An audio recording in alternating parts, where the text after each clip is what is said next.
Hello everyone, welcome back to the start edu. आज मैं आपके साथ अकाउंटेंसी शुरू करने वाली हूँ क्लास 11th की। और जो अकाउंटेंसी मैं आपको कवर करवाऊँगी from DK Goyal and NCERT as well. So carry on.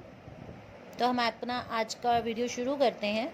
तो मैं आपको सबसे पहले आज पढ़ाने जा रही हूँ chapter first, that is meaning and the objectives of accounting. सबसे पहले हम देख लेते हैं अकाउंटिंग होता क्या है।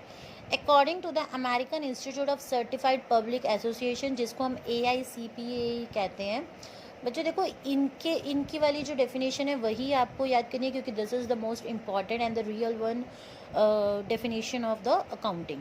तो क्या होती है accounting? Accounting is the art of recording, classifying and summarizing in a significant manner and in terms of money, transactions and events which are in part at least of a financial character and interpreting the results thereof. According to the AICPA, accounting क्या होती है? accounting एक art है। Art है क्या करने का? किसी भी चीज़ को रिकॉर्ड करने का, उसको क्लासीफाई करने का, अलग अलग चीज़ों में क्लासीफाई करने के बाद दोबारा से उसको समराइज़ करना एक अच्छे तरीके से, और इन टर्म्स ऑफ मनी, और पैसों के टर्म्स में। मतलब कि जो जितनी भी आपके अकाउंटिंग टर्म्स होती हैं वो सिर्फ पैसों के मामले में ही होती हैं।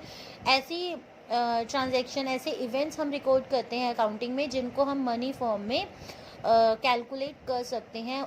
अदर ट्रांजैक्शन जिनको हम मनी फॉर्म में नहीं कैलकुलेट कर सकते, वो आपकी कभी भी अकाउंटिंग बुक्स में कंसीडर नहीं की जाती। और जब हम इन सारी चीज़ों को फाइनेंशियल कैरेक्टर की फॉर्म में हम इसको सॉल्व कर लेते हैं और उसके बाद हम उसका रिजल्ट निकालते हैं, तो that is known as accounting. किसी भी चीज़ को रिकॉर्ड करना, क्लासीफाई करना और फिर उसको समराइज़ करना with in the money terms, money के टर्म्स में, फाइनेंशियल टर्म्स में हम उसको करना, और उसका जो रिजल्ट निकला है आपकी कंपनी के लिए, बिजनेस के लिए, that is known as accounting. अब हम इसके कुछ करेक्टरिस्टिक्स पढ़ते हैं। जो आपके करेक्टरिस्टिक्स आएंगे वो इसकी डेफिनेशन में से ही निकलेंगे, जिससे आपको और भी ज़्यादा क्लैरिफिकेशन हो जाएगी अबाउट इट्स डेफिनेशन। तो मतलब एक चीज़ याद करने से, या तो आप करेक्टरिस्टिक्स याद कर लो या डेफिनेशन कर लो। तो मोस्ट प्रोबेबली तो आप डेफिनेशन ही कर लो, क्योंकि अगर किसी ने डेफिनेशन बनाई है तो हम उसमें तो चेंज कर नहीं सकते ना, वो तो हमें एज इट इज़ ही लिखनी पड़ेगी। अब किसी ने इतनी मेहनत से डेफिनेशन बनाई और हम उसमें चेंज कर दें, ऐसा तो नहीं हो सकता ना। तो इसलिए आप ऐसा करना, डेफिनेशन याद कर लेना, समझ भी सकते हो, ठीक है, पर रटना नहीं, समझ कर करना, और वहीं से आपके सारे करेक्टरिस्टिक्स भी निकल जाएंगे अकाउंटिंग के।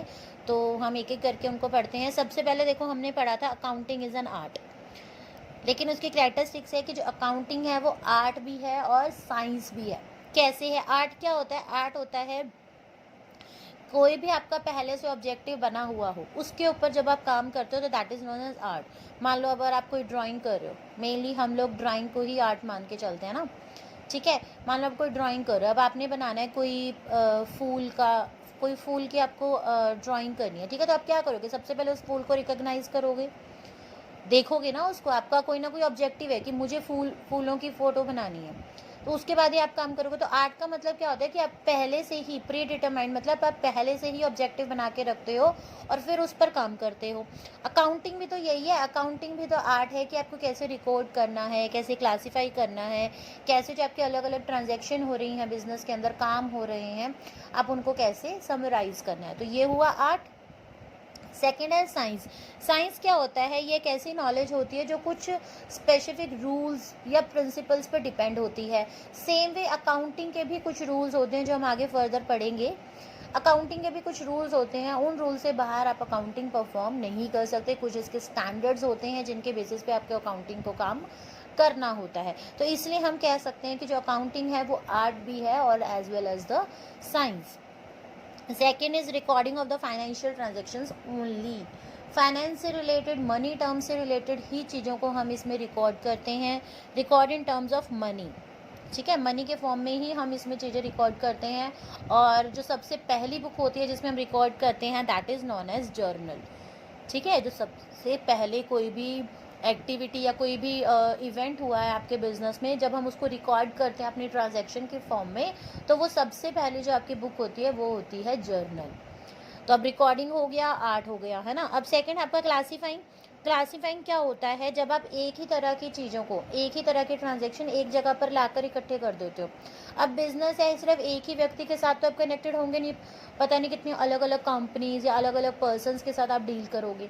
अब एक ही पर्सन की सारी ट्रांजैक्शन, चाहे आपने खरीदी है, बेची है, उधार लिया है, पैसे दिए हैं, ठीक है, जितनी भी चीज़ें हैं, ठीक है, आप वो एक ही जगह पे जब रख देते हो, that is known as classing में। मतलब एक जने का सारा हिस्सा एक पास है, एक तरफ है ना, दूसरे पर्सन का सारा काम जितना भी आपने इन ईयर किया है वो सारा आपने एक जगह लिखा हुआ है, तो इजी हो जाता है ना। बस उस बंदे का नाम निकालो, उस पर्सन का नेम निकालो, और उसके फुल ईयर में आपने उसके साथ जो जो ट्रांजेक्शन्स किया आप एक जगह पर देख सकते हो।